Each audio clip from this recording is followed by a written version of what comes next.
All right. We're going to look at paired data today and scatter plots and line of best fit. You're not really going to have to do much here. You're just going to have to know a couple words and understand what we're talking about. First of all, paired data is different from what we looked at in the first part of the course. On the first day, I went around the classroom and asked, how old are you? How old are you? How old are you? Got a single number from each person. And then we looked at a bunch of ways of organizing and describing that distribution of numbers. What we're going to look at today, or in this entire unit number 6, I think, I numbered it 6, it's not going to be the sixth one, but we're going to look at collecting a pair of numbers for each person or each thing in a set of data. For example, I might ask, how tall are you and what is your arm span? How far do you measure from fingertip to fingertip? How tall are you? What is your arm span? And I'm going to collect a pair of numbers from each person, and we'll organize those in a table like what I have here. This is not height and arm span, but we're going to organize the data in a table like this, and then we're going to look at how to graph it and how to analyze the relationship between the two things. Okay, so paired data, we're going to put in a table. What I've got here is people in the household and also pets. And this represents everybody in my nuclear family.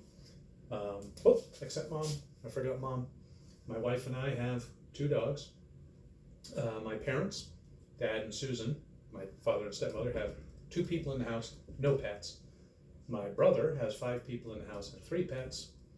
My other brother has 3 people in the house and 2 pets. And I forgot mom.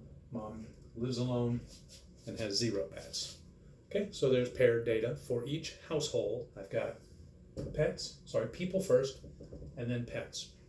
And I want to look at the relationship between these two things. So I'm going to draw what we call a scatter plot. Scatter plot, which means I'm going to represent each pair of data with a dot, just like graphing an XY coordinate in the algebraic plane, or in the XY plane. So just think of that as 2, 2, 2 people, 2 pets. You'll get 2 people, 0 pets, 5 people, 1, 2, 3 pets, 3 people and 2 pets, and then there's 1 person and 0 pets. Now, what does it look like the relationship, in my family anyway, between people and pets is? It looks like we've got a little bit of an upward sloping cluster of points here, which might lead you to believe that the tendency is more people, more pets, fewer people, fewer pets. We're going to look at that in future lectures here. But the other thing that I want to bring into the conversation at this point, understand paired data, you get what a scatter plot is. The other thing I want to look at is what we call the line of best fit.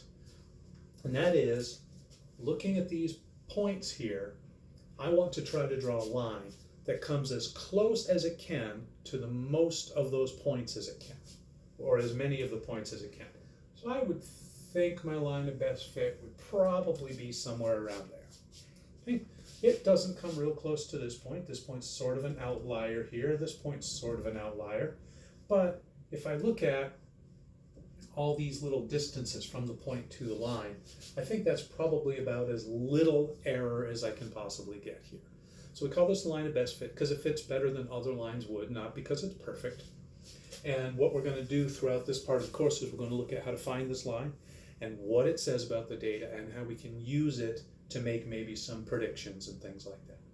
Okay, so that's the idea of what we're doing in Unit 6. We'll get more specific and more detailed as we go through. Talk to you next time.